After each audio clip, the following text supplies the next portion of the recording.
Parents at Work podcast, a podcast for the modern parent working in the modern world. Join us as we interview leading experts in their fields to unveil the secrets working parents need to succeed at work. Welcome to the Parents at Work podcast. This is a podcast for people who want to succeed and thrive at work while they have kids. My name is Tom Spiggle. I am one of the co-hosts of this show, along with Lori Mihalich-Levin. The show is sponsored by the Spiggle Law Firm, where we represent people who have been wrongfully fired or afraid that they might be. And Lori has got a great program called Mindful Return that I'll let you talk about, Lori, and then we will introduce our guest and get going. Wonderful. Thanks, Tom. Yes, Mindful Return is a program that helps new parents transition back to work after parental leave. It's a 4-week online program that individuals can sign up for, or that a bunch of employers, about 50 of them, offer as a parental leave benefit. So we're delighted to be here with all of you today. Last month, we talked to moms and dads in the legal industry, and this month we're talking to both moms and dads in the HR field. And, we've had the mom version, the mom episode already released, and now we're talking to several dads in the HR space. Today, we're here to talk to 2 different dads in the human resources field. First, we're going to have a conversation with Wiley Simmons and then one with Calli. And we did speak with both of these HR dads separately, so you'll hear one conversation and then the other. Wiley, if we could start off, can you tell us a little bit about your own personal working parent story to get us oriented to how you came to be where you are today? Sure. I appreciate you having me on today. To kind of summarize my story was I went through a separation many years ago and ended up in a custody battle. So at the end of the custody battle, I ended up winning custody of the children a lot sooner than I thought I would. I didn't think, when a male goes through a custody battle, you're not sure whether you're going to win or not. There's a steep hill to climb. So to have won my case and for the judge to say, they will start living with you tomorrow was a big switch for me. Didn't expect that. Now I have to juggle 2 children on a daily basis as opposed to possibly seeing them every other weekend on a visitation schedule. And I have to balance this with my job because it's literally the judge gave me 24 hours to get myself ready. So from there, we went through and I worked out a work-life balance situation with my job, and I was able to move forward and raise my children as... Wow. And Wiley, how old were your kids when that happened? They were, my son was 10 and my daughter was 8. Yeah. Back to you, Tom, for our next question. Yeah, that's fascinating. You really had a different experience than some, and that you literally overnight went from, having your children occasionally to being responsible just completely. That's I'm glad to have you on. That's a unique perspective. I think will resonate with some folks. Let me ask you this, Wiley. What attracted you to your current role, what you do in the industry? What attracted you to that job, even before you were thinking about kids? Okay. Well, to be honest with you, I used to be, before I started doing HR, I was executive and administrative assistant was my background. So I coincidentally took a job as a temp, an administrative position in an HR department. And 3 months later, I got hired into the HR field. That was my first job into the HR field. My HR director said she liked my work ethic and thought that was fantastic. And she offered me to be the benefits coordinator. That's kind of how I got my foot in the door in HR. Honestly, prior to that, before I was in HR, it was kind of tough to trust HR folks when you're on the other side of the fence. Sometimes it appears when I was coming up through the ranks before I was in HR that, the HR people were always pro-organization and anti-staff because it never seemed, whenever there was a situation between a supervisor and a subordinate, the supervisor would always win. So it just looked that way. It was an appearance, a perception. But now that I am in HR, because I honestly stumbled into HR, I really enjoy it. I enjoy the people. I enjoy the interactions with the staff. I enjoy helping people. And I just think that while I didn't seek out to be in the HR field, I'm really glad that I stumbled upon it. No, I'm sure. I mean, you talk about a very rewarding field. As you know, benefits work alone can be a full-time job, and you guys in HR have to do that and a bunch of other really important tasks for an organization as well. Well, based on what you just told me, I think the answer to this is probably didn't have an impact on your career choice, but did having children factor into getting into HR or staying in HR? I don't think it factored into, since I had children before I got into HR, it didn't factor into that. However, I also have a paralegal background. So that it kind of fit into that role after I had decided that I didn't want to work in law firms anymore. It kind of fit into that role. It had a legal aspect to it.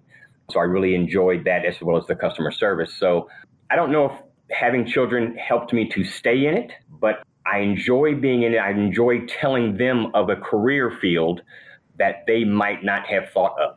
Yeah, sure. No, I think that's a great perspective for kids to learn about, because HR is such a fantastic field. And I think a lot of people just don't think about it as a career choice. People work their way into it, but I don't know if a lot of people, maybe it's changing now that people, think of it in the first instance. So, to have someone like you who can tell people firsthand, what a great choice it is, I think is really valuable.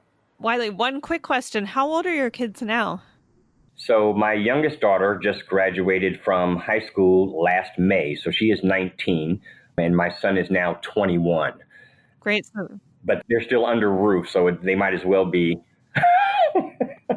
Understood. Yeah. No, but really right at that crux of being able to make decisions about what their career path might be too. So that's an interesting phase. Yeah.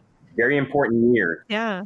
So sort of talking about, HR as a profession, I guess I have a macro question and a micro question. The macro question is, what's it like to be a dad in the HR field these days, broadly speaking? And then what's it been like for you to be a dad in HR? I would say that it has been a very rewarding experience for me, honestly. Being in this field has allowed me to see the workplace from a different perspective than I might have seen it prior to my working in human resources. So I do enjoy that. It has allowed me to raise my kids. And because being in human resources is, to me, it's just like being in the military. It's a lot about rules and regulation. And, that's kind of the pin. Not only am I prior military, I'm also a military brat. So, rules and regulations are me. That's kind of how I was brought up. That's how I, kind of always conducted myself. And that's kind of fits into kind of the HR mold. It has allowed me to teach my children rules and regulations and boundaries. And it has also, honestly, it has allowed me to expand my views on things, that it's allowed me to evolve as a person as far as my views on certain things that may be going on in the country or in the world. So it has affected me greatly. And again, I think it's a wonderful profession that doesn't get the accolades all the time that it probably should. I know it's a really long answer. All good, Wiley. That's great. Back to you, Tom. Yeah, no, and kind of dovetailing off of that, speaking of a profession and HR, did you find any workplace supports as your role in HR particularly helpful as a working parent? Because then, like whether it was a flexible schedule or, an understanding boss, or anything that really helped you in, be a working parent? From my perspective, I think that the most important thing for me was to have a supervisor who understood what my situation was and was flexible with me, allowed me to do the things that I needed to do. Because again, things happened really quickly. And while you try to be prepared for something like this, you don't expect that it's going to happen this quickly. And my supervisor supported me 100% through what I was doing. When I received custody and was told the next night they'll be staying at your house from now on, that means I now have to find daycare immediately. Again, you have daycare on your mind prior to the court case, but do you really think that you're going to win? So, I was able to have a very flexible schedule for the next several months while I lined up daycare for my two children. And I think that was the most important support that a person could possibly have when going through a situation like that. Someone who understands, because I have had a supervisor in the past who would not have understood and is all about the job. And sometimes it's more than just about the job. Yeah, I think that you're right. That's absolutely key. And we have heard that, maybe unsurprisingly, a number of times that it doesn't matter what the policies are on paper, but if you don't have somebody who understands what you're going through and can be sympathetic to that, it doesn't mean a whole lot. So it sounds like you were lucky to have that. Let me flip the question and ask you, were there any things that you thought that you would need at work that it turns out you didn't? No, I don't think that there was anything that I thought I would need that I actually didn't. I kind of felt like as long as my supervisor had my back, I'll be fine. Yeah, no, that's great. It sounds like that really took care of a lot of your needs. Let me ask you, if you kind of looking back at your experience, what supports did you not have, if there are any, that you think would be important for parents coming up behind you? On-site daycare. That's what I didn't have. Yeah, that's a big one. Yeah. That would have been really helpful, and free at that. That would have been even more helpful. However, that usually is not the case. So work-wise, I would say there wasn't really anything from the work perspective, other than the flexibility of being able to take off the time that you need to take off, even knowing that understand that the work has to get done also. So, but you are allowed to take off to take care of, we try to take the family first mantra. So, allowing someone to take off to take care of family needs is important. The one thing that I would like to chime in about on that is from a non-work perspective, which is important for someone in a situation who is a single parent and is a support system outside a support system, whether it be friends, good friends, or whether it be family. But a support system is extremely important. Everybody doesn't have them, but if you have some people that you can have in a support system, because parents need breaks too. Parents need a weekend off. Parents need they need a break. Being a parent is hard work. It's not just changing diapers and feeding and giving a bath. There's a lot more to it than just those things. Wiley, you were talking about creating a support community, and I just wanted to ask you before we get back to talking about the HR industry, how you personally went about creating that support system for yourself. Because, clearly you were thrown into full-time single parenthood very quickly. And how did you start going about growing that community? Well, it wasn't as easy for me as it would be for hopefully others who may have family in the area. I don't have family in the area, so I didn't have that support system. However, because they had visitations with their mother, I was able to take those breaks when they went to visit their mother. So other than that time, I was on full-time duty.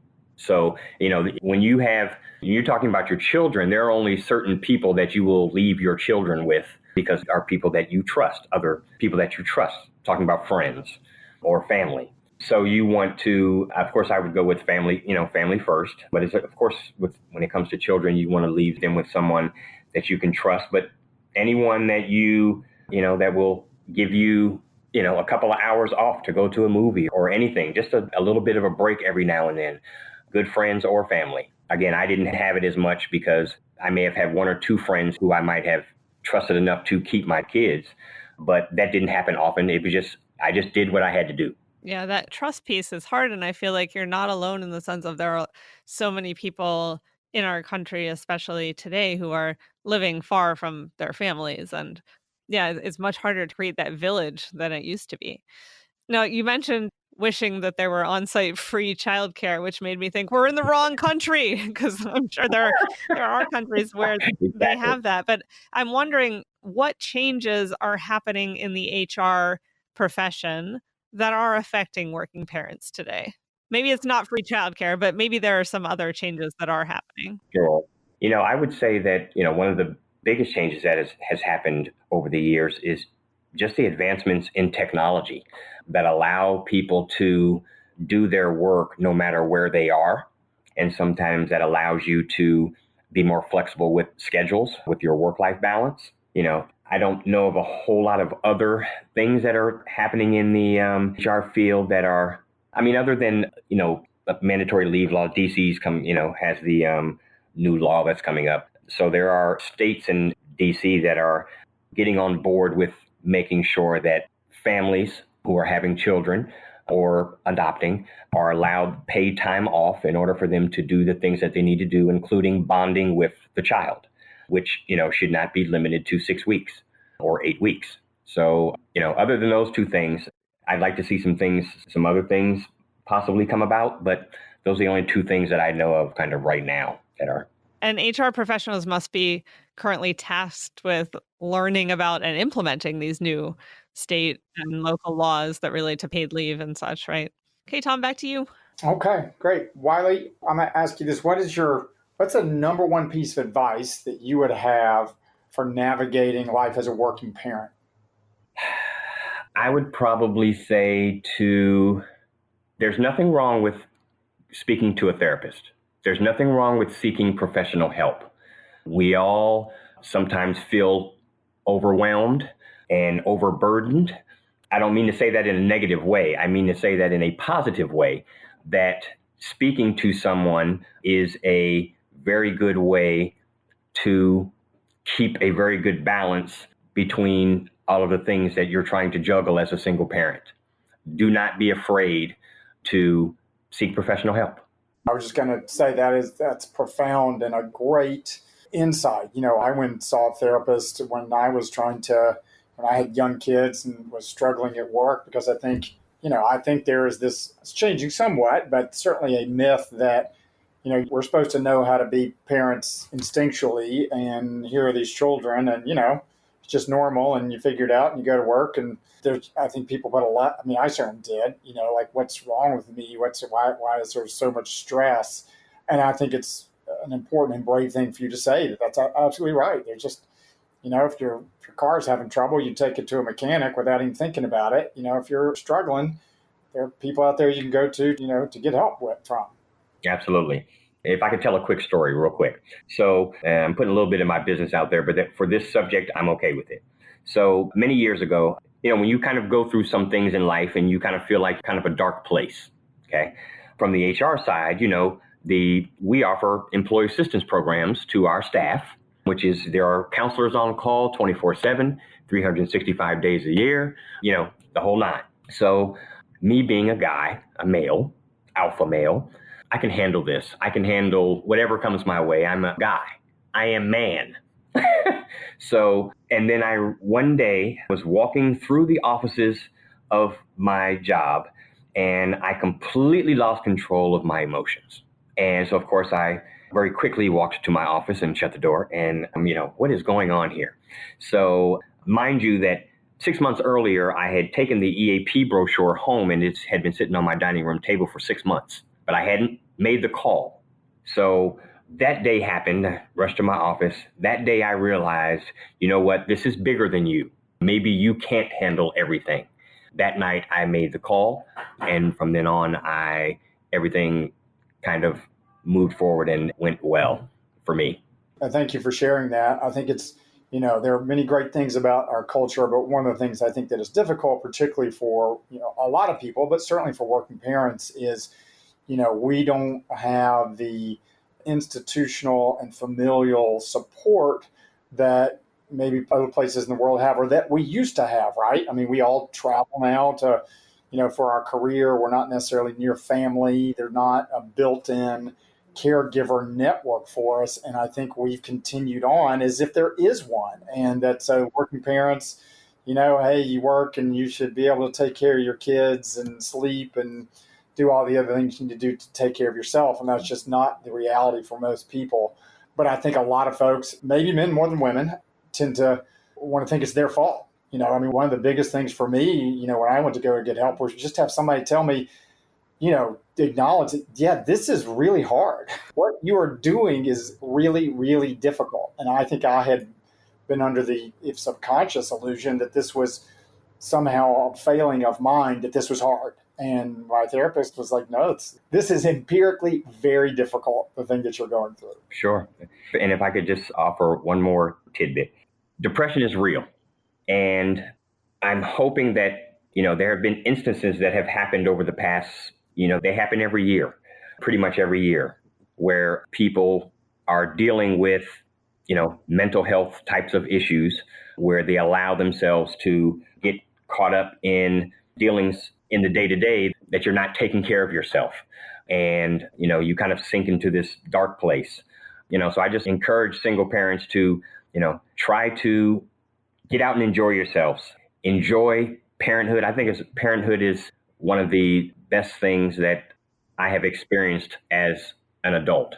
The rewards from parenthood are great, but I just, want parents to enjoy being parents, enjoy the different phases of childhood, the infancy stage, and when they're cute and cuddly and, they lay in one place and you can walk away and come back and they're still in the same place. And then, they move to the next phase where you walk away and they've moved down, down the hall a little bit. And then they start walking and then they get older and they're toddlers and they're coming into themselves. It's a wonderful, wonderful thing. And I'm glad that I experienced it. And it's just wonderful to me.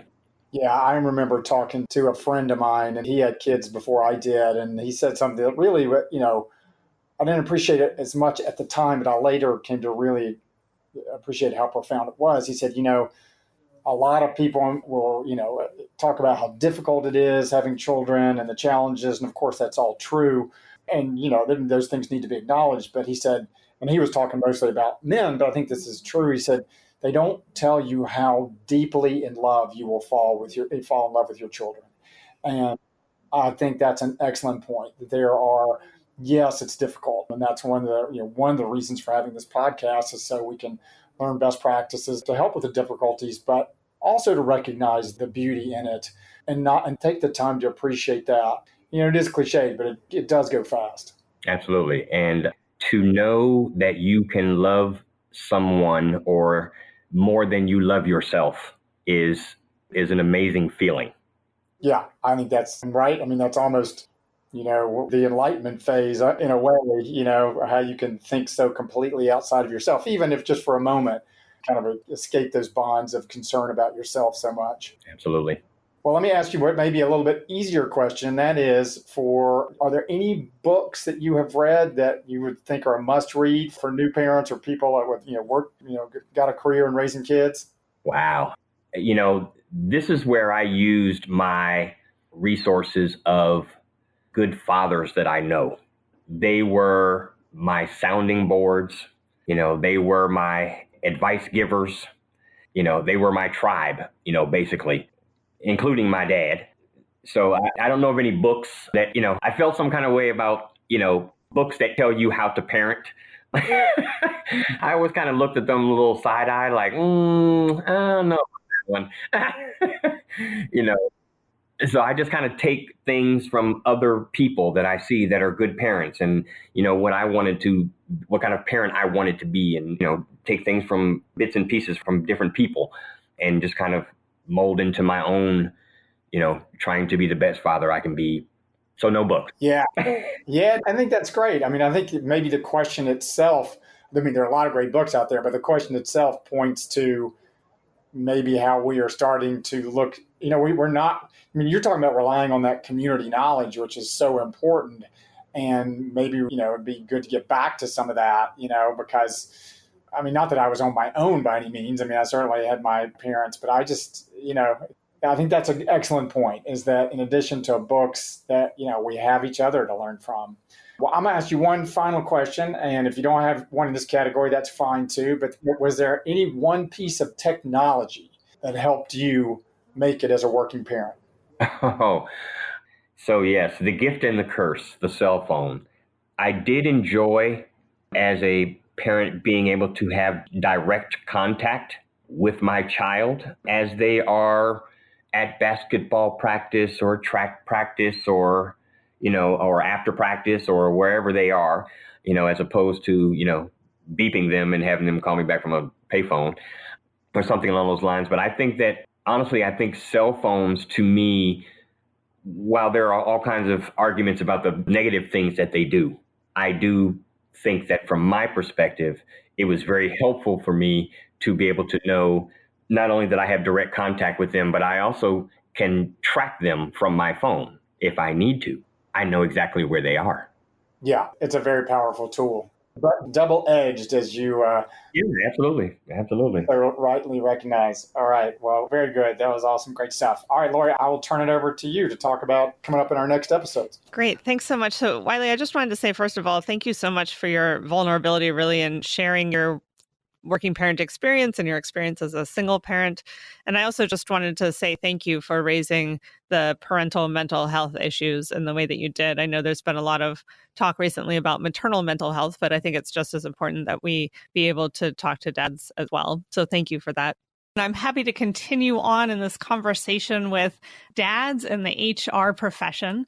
And we did already kick off our conversation with respect to dads in the HR field with Wiley Simmons and had a great conversation with him. And today we are really pleased to be joined by Adam Calli, another HR professional who is a dad, to give us his perspectives on working fatherhood. Adam is the principal consultant and founder of HR consulting firm ARC Human Capital LLC. He's the proud father of 3 terrific kids, a son who's almost 17 and twin 13-year-old daughters, and he lives in Woodbridge, Virginia. Welcome to the podcast, Adam. We're delighted to have you today. Well, that's great because now we're all delighted because I'm delighted to be here. Thank you very much. Wonderful, Adam. So let's kick this off with just a really broad general question for you, which is, can you tell us a little bit about your personal working parent story? Sure. When my son was born, I was actually not in human resources for very long. I had just started in the field maybe a couple years. And actually, that was one of the reasons I got into the field. At the time, I was in the hotel business, which I loved and enjoyed. But to be blunt, it's not very conducive to a traditional family life. Hotels being open 24 hours a day, 7 days a week, 365 days a year, including every major holiday. So as my former wife and I were considering starting a family, I didn't go into HR just because I wanted to be a dad, but it was definitely a reason to do so. And certainly it has been more conducive to fatherhood and both the requirements and the opportunities of that role being in HR compared to, hotel operations where I was earlier in my career. Great. Yeah, no, that makes sense. I've definitely heard a lot of stories about working in hotel industry, performing arts industries, places where the hours are much crazier. So I can definitely understand that. If you would zoom out a little bit and look at the HR industry more broadly, what would you say it's like to be a dad in HR these days? Well, it's kind of interesting because human resources in general is a field that is largely dominated by women, which is just a statistical fact. I teach HR classes, and I will tell you it is not uncommon for me to be the only male in a room full of 30 female students.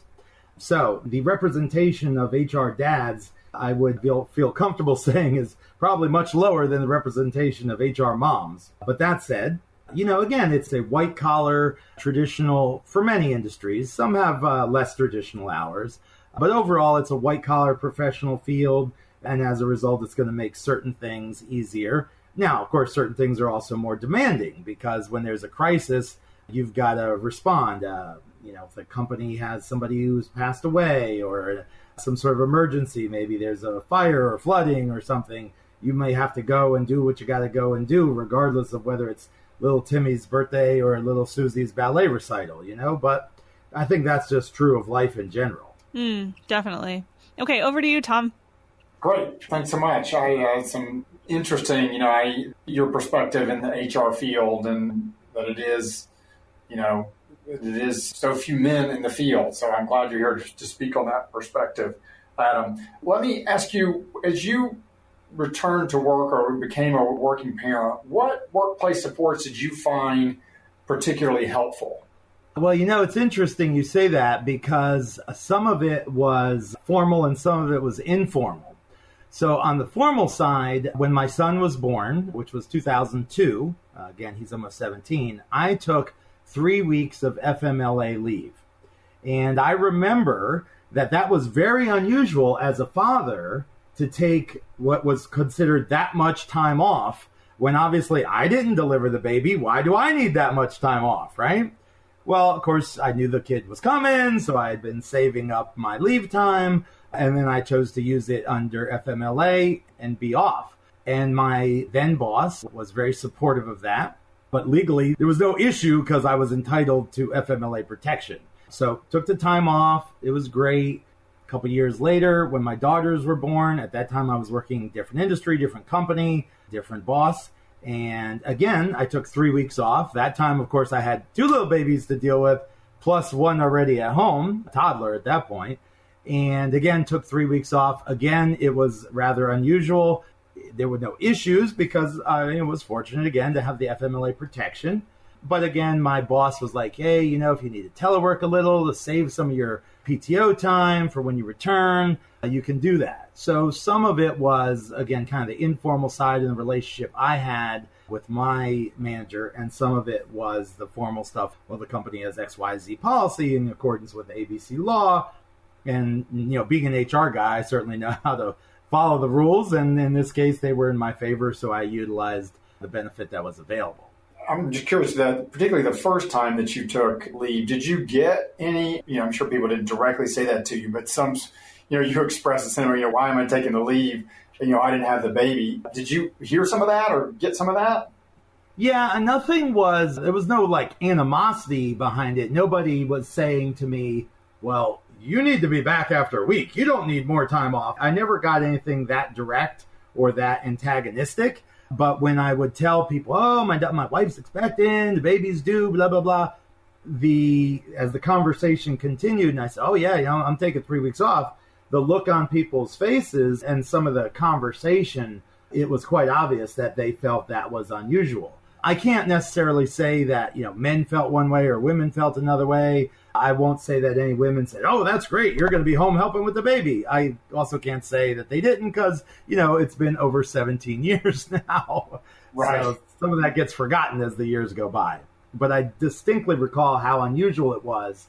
In fact, later, this isn't my story, but I knew a guy in the hotel business. He worked in the food and beverage arena, and he actually used all 12 weeks of his FMLA.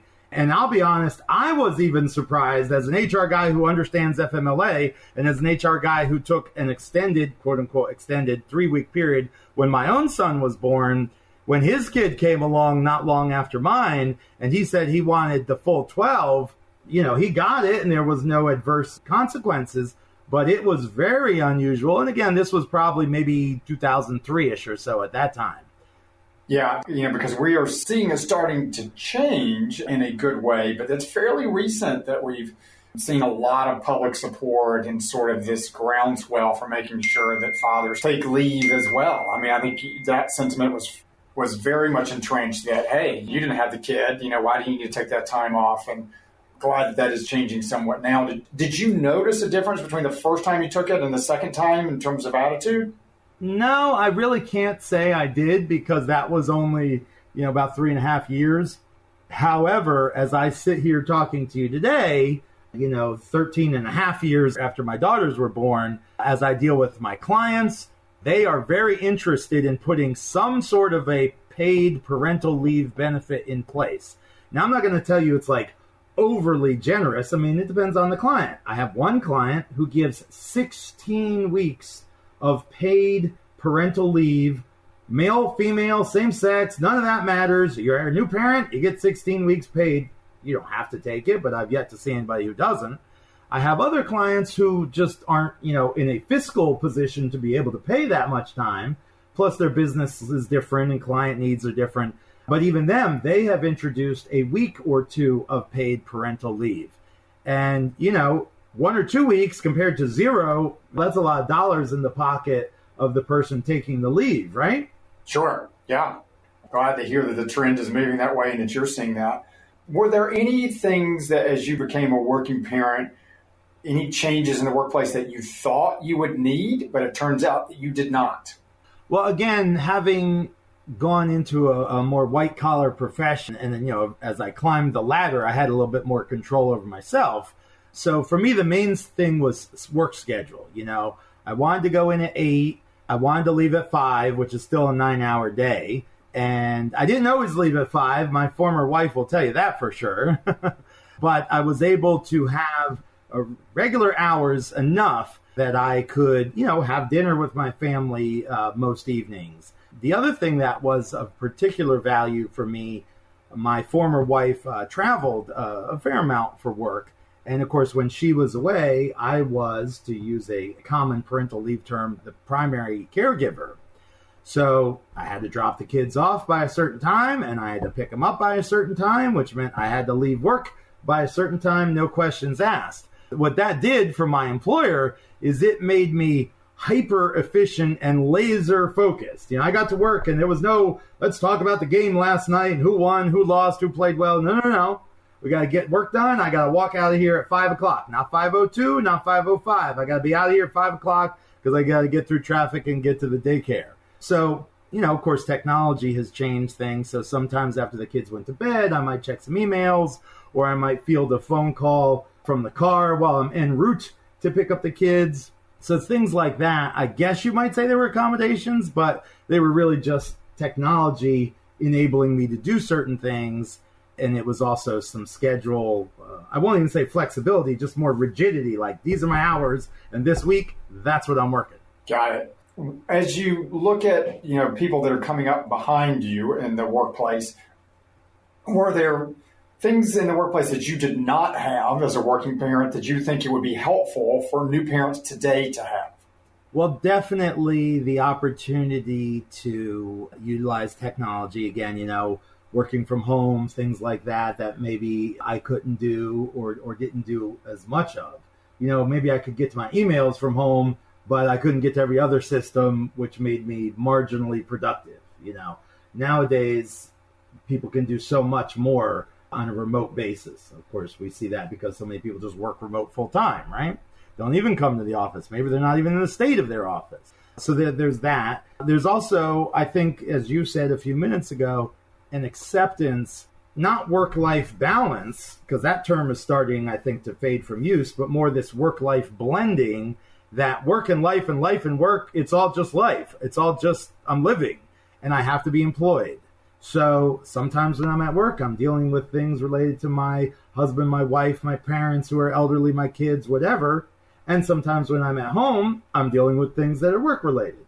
And there's this very much, give and take and ebb and flow.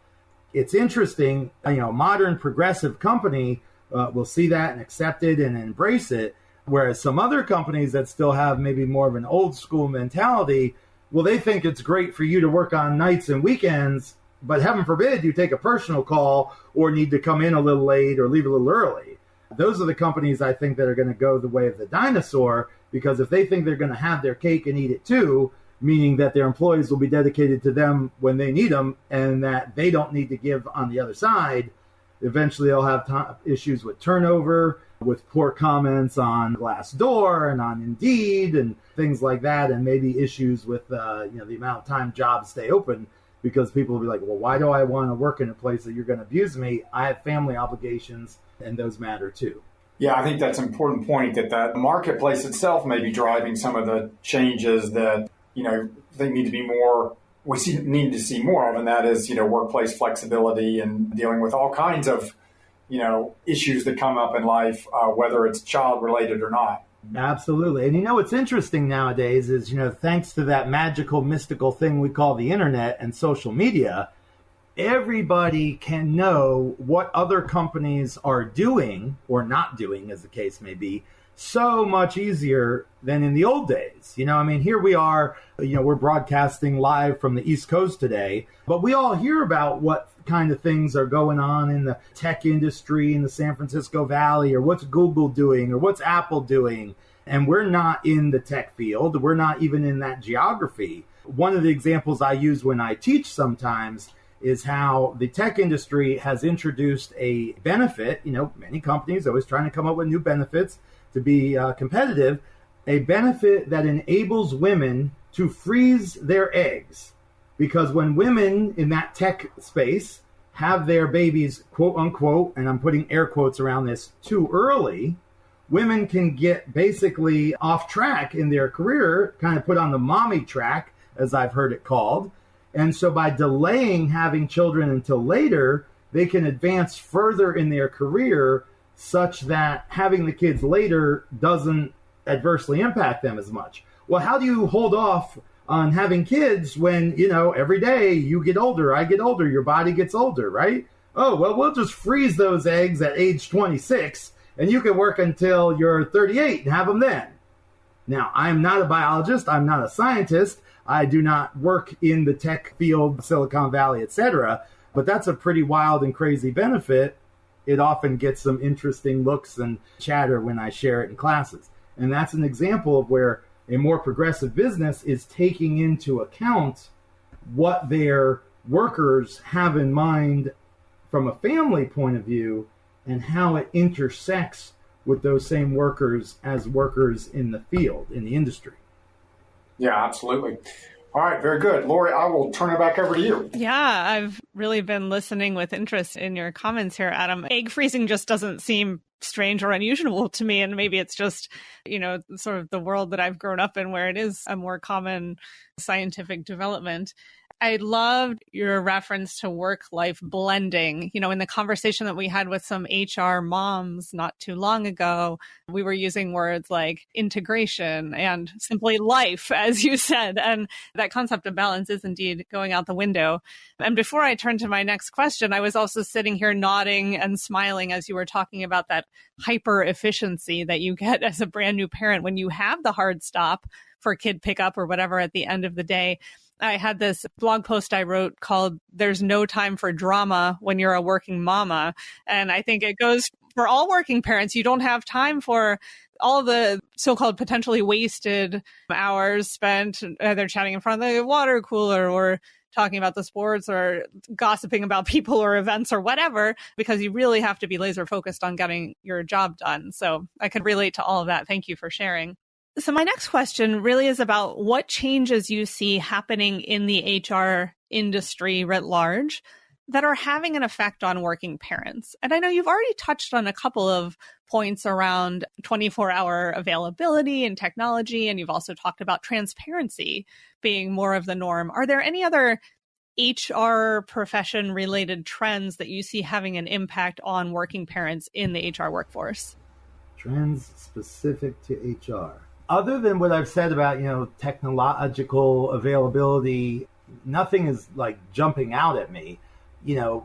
Some of the baby boomers and the older Gen Xers who are in leadership roles in HR, if we took those same generational people and we looked at them in any other area of the business, operations, marketing, accounting, whatever, they might be less accepting of this idea of work-life blending and off hours and things like that. But, HR, by nature of what we do and what we are, we're supposed to be the people who are paying attention to these things and following the trends and creating the trends, right? I mean, if you're an advanced progressive company, you're like, how can we do something that our competitors are not doing so that we're cutting edge?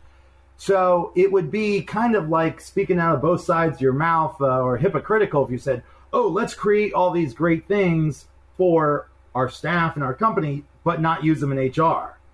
Now, that said, one of the interesting challenges that I have encountered with our field is, we're supposed to be the ones who are available to take care of the employees, right? That's kind of at some basic level, that's one of the reasons we exist. And so while a lot of organizations will utilize telework, and I'm not talking about full-time remote employment, I'm talking about, just your traditional out of the office a day or two a week. Some operations have a hard time extending that into HR because it's like, well, how can you be available to the employees if you're not here available to the employees? Now, some of that depends on the industry. For example, I have known HR people who tell me, oh yeah, every single person in our company works remotely. We don't even have a corporate headquarters. Everybody works from home. And in that case, it's a non-issue. But if I use my hotel days as an example, everybody, and of course this is going back 16 plus years here, everybody was working in the building. And so if somebody needed HR, they either called you up at your desk or they walked down and knocked on your door and they came and spoke to you. So of course, things have changed in the last 16 years. I'll acknowledge that, but just using that as an example, if I'm working from home that day, am I as available to a blue-collar professional who's there working their shift and wants to come and catch me at their lunch break or in the morning before their shift or in the evening after their shift? Well, the answer is no. And so some industries, regardless of what they may want to do, regardless of what they may see happening in the world of work overall, in the 175 million strong American workforce overall, they'll be like, hey, yeah, our hands are tied. In this industry, that's not practical. Yeah, there are definitely some ironies there. I can hear those. Yeah. I also just had a flashback to our conversation with the moms in HR, where one of the moms was called out in saying, look, you're not meant to be the mom to all the employees. There are some correlations and similarities to parenthood, I would think, in terms of taking care of an employee population, but it's not, possible to parent everyone within the company. That is true. I don't know that I could specifically say I became a better HR guy after I became a parent, but nor can I say that there was not some value in the one to the other. That makes good sense. All right, back to you, Tom. Oh, very good. Helps if I unmute it. Okay. I think those are, some fascinating points about, the double-edged sword sometimes that being able to work remotely offers for different positions depending on where you are in the company. Let me ask you this, Adam. What is your number one best piece of advice for navigating life as a working parent? Oh, well, believe it or not, that's actually not very difficult. I got that answer prepared. I had to do a speech for my master's program, and the topic, the way I chose to approach it, was seeking life balance. And one of the pieces of advice that I gave gave to the people was something that we've all heard when it came in the 1980s to drugs, which was just say no, right? Remember that? Oh, yeah. Well, here's where I'm going with this.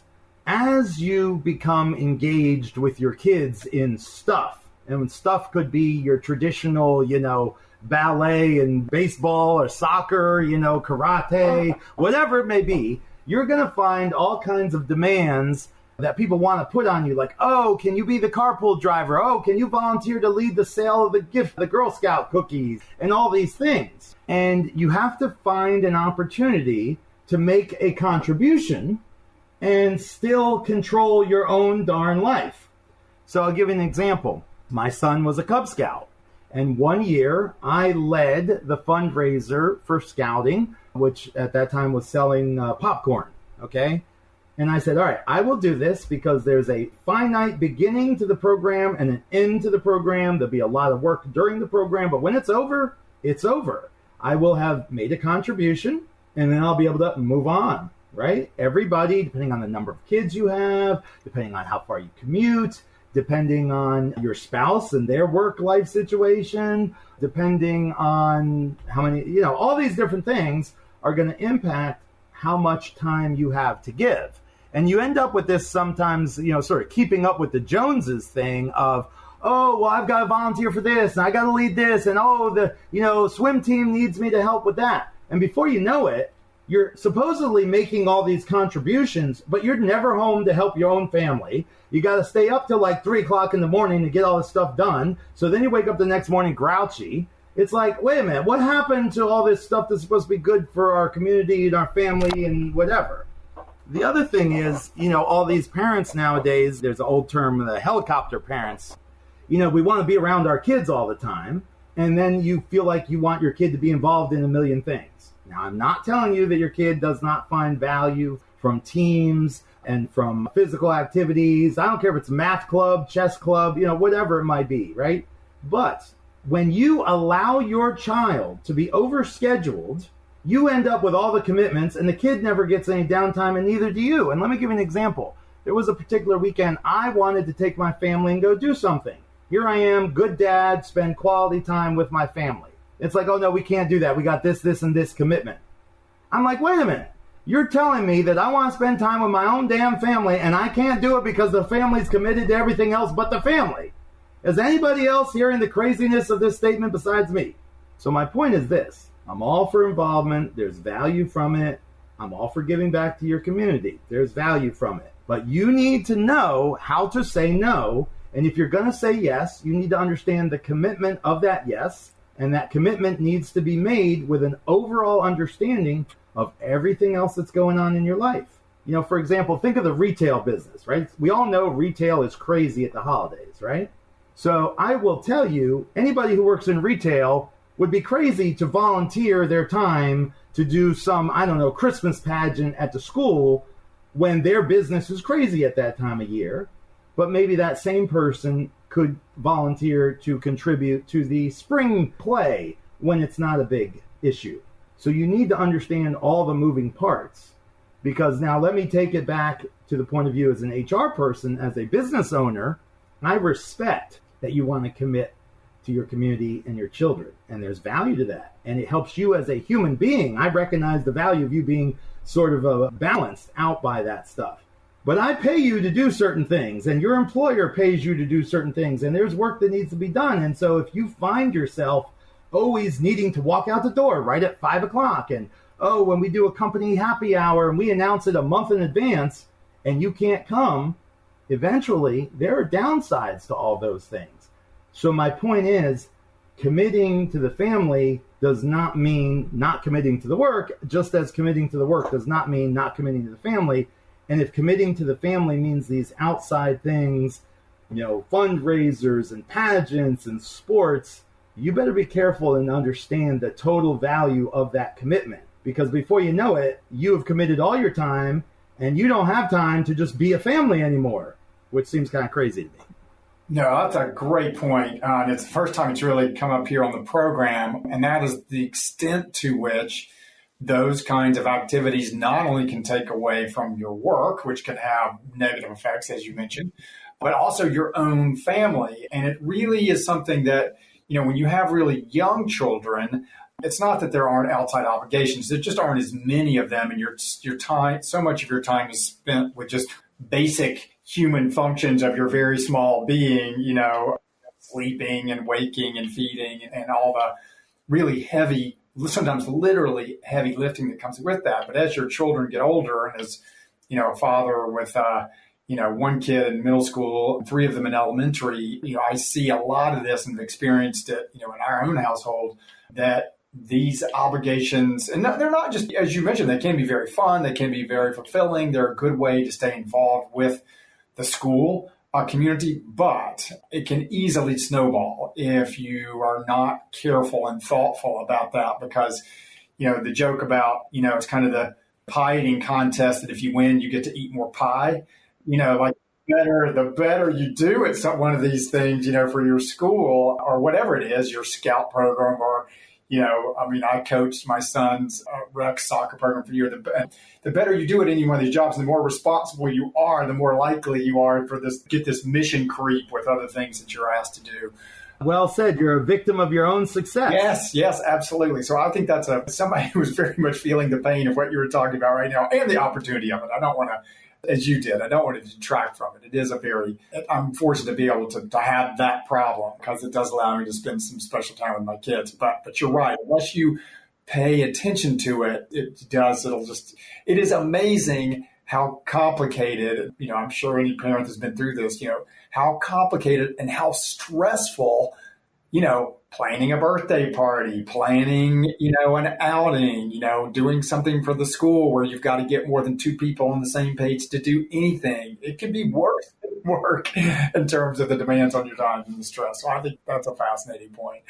When my son was younger, he played baseball for a while, and there was a boy who was on his team. And, I'd sit up in the stands with the other parents, and so you get to know some of them after a while. And this mom would be like, oh, yeah, my kid is on 3 different baseball teams, and we got to run from this game at this field to this game at this field. And I'm thinking, are you crazy? Like, when's the kid do homework? When do you sleep? When do you cut your grass and do laundry? And I'm not even talking about the things that might be enjoyable, like sitting down with your kid, watching a movie, or going away. I mean, do not tell me that I can't have a family vacation because my family's committed to everything else but being a family. Because then I'm going to be questioning all those other things. Yeah, but anyway, enough about that. That's a great point. Well, let me ask you a more discrete question, and that is there a book that you found helpful to kind of navigate life as a working parent? I do not have any books that I can specifically recall reading. And Lori, you're probably going to get a laugh out of this. On my bookshelf right now, I have a couple of books about so you're going to be a dad. And I don't remember ever having time to read any of them. There's this one classic book, What to Expect When You're Expecting. It's been around forever. I think, every expectant mom has ever read them, I remember my former wife reading multiple things, and some things she would share with me. And I don't know, maybe I'm just a bad dad because I never read any of that stuff. I will tell you, as an HR guy with years of experience in HR and dadding behind me, I do try to encourage my employees when I was in the corporate role and my clients' employees now that I'm in the consulting role, if they have an employee assistance program, to tap into that because it can provide a wide variety of resources. Sometimes it might be a podcast. Oh, here we go, right? But in the old days, I would have said, a CD that they could listen to or some sort of, papers, not like a full book, but sit down and read 3 or 4 pages that might be insightful, but a little bit more bite-sized, thus manageable. Yeah, I think that's a good point. Sometimes ironically, being a parent limits your time to read material about parenting. Yes. And, I was a typical guy growing up as a kid in that I made money washing cars, cutting grass, and doing things along that line. I never babysat. And I'm not trying to be sexist. I'm just a child of my age. I'm a product of my age, And so that's how I made money. Whereas, many of the girls that I knew at that age were making money by babysitting. And so when they became parents, they had some level of familiarity that boys did not have. And I'm speaking in generalities, and by no means is it supposed to be a continuation of that way today or a comment that's an insult. It's just when I became a father the first time, I was like, what the beep do I do with this thing? Because I had no clue. Fortunately, my former wife was a good teacher. Yeah, that's good stuff. My final question for you, also just a good question. Is there a piece of technology or an app that you found that you really relied on or continue to rely on as a working parent? Well, certainly anybody will tell you that their phone is never far from their hand. And I will tell you that when you're managing the schedule of multiple people, it's even more critical. Again, I know my kids are maybe a little older than some people who've been on the program.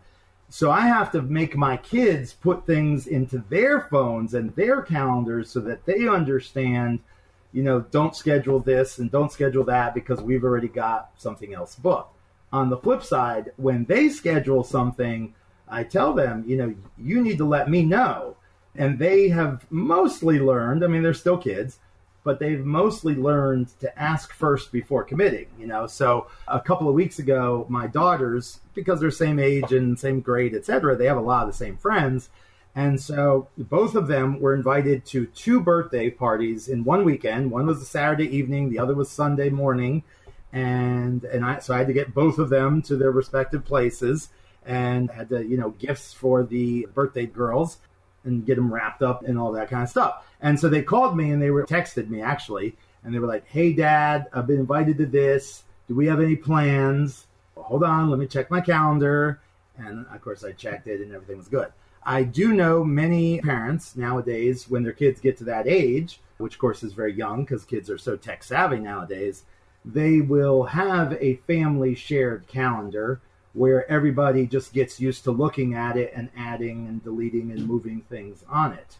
And so if there is a shared calendar app out there that all the family members can have on their phone and available in the cloud online, then I would say that's the way to go. And, again, swinging back to my role as a business professional, time management skills are incredibly valuable for employees to have. I don't care what field you're in.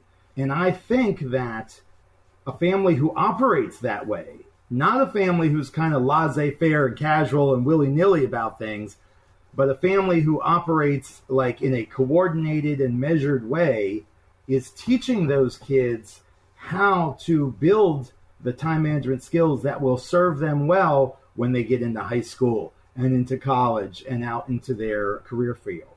Whereas the kid who doesn't have that, regardless of the family impact, they're like, oh, yeah, I have this homework due. I forgot about it. Oh, Dad, you took me out to King's Dominion. That was great, but I got this project due. And now it's Sunday afternoon, and we're hurrying up to start.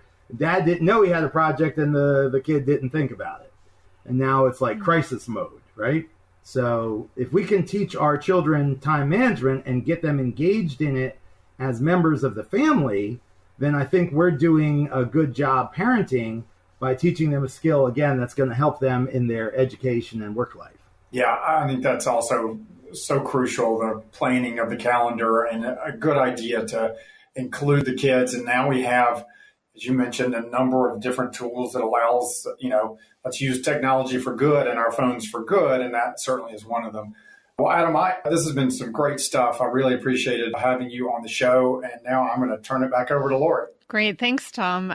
I am also very grateful to you, Adam, for your thoughts and insights and sharing so openly with us today. I also wanted to piggyback on this idea of, you didn't have the babysitting jobs growing up, and I'd encourage parents today to think really hard about inviting both teenage boys and teenage girls into their homes as parents, helpers, and babysitters. Growing up, my husband he says he was basically the only boy babysitter on his block, which made him very popular among a number of families.